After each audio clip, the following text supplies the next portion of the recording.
It's a bit windy here this evening. I'm just going to take you through. I had a couple of inquiries how my begonia cuttings are getting on. Well, I just want to show you the difference. This one has been kept in this pot. This one's taking at the same time as the others. You can actually feel the tuber inside there, actually bulging the sides out. You can see all the new growth there.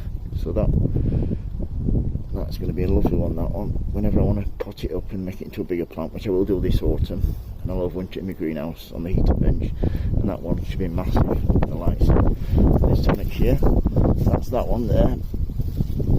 And then I've got 2 half moon baskets. As you can see, this is the one that was taken at the same time. Getting a lovely flower on that. Good leaves on there. Nice strong stems. In fact, they're good enough to take cuttings off the cuttings now. Get you in there so you can have a look, see what it's like. 3 or 4 really good strong stems down there, as you can see. A good foot, 14 inches tall. That's one thing you do want to do. You want to keep all the dead leaves and debris from the bottom, because you don't want it to start rotting. So like that should have been removed last week. You need to keep a check on them, because you can damage them to rot near the tube. And the other one, this one, shows the difference. This one gets more shade, and this is 3 times bigger than the other one. Exactly the same plants, exactly the same cuttings.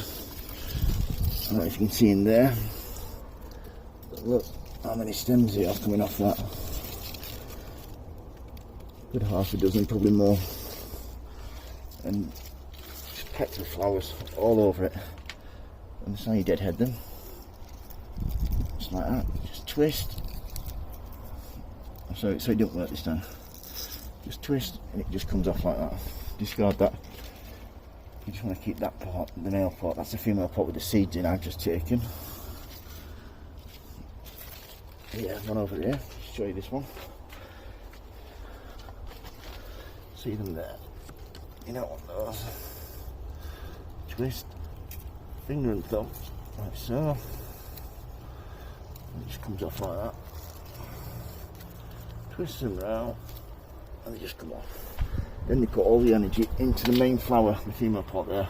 That's what you want. Like I said, that's the same plant, the same cutting, just same basket, just gets a little bit more shade, and it's 3 or 4 times bigger.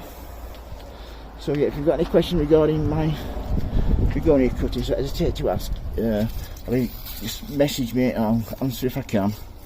Thank you for watching. Happy sowing, happy growing. Give me a thumbs up if you like, and please subscribe. Thank you for watching. Bye.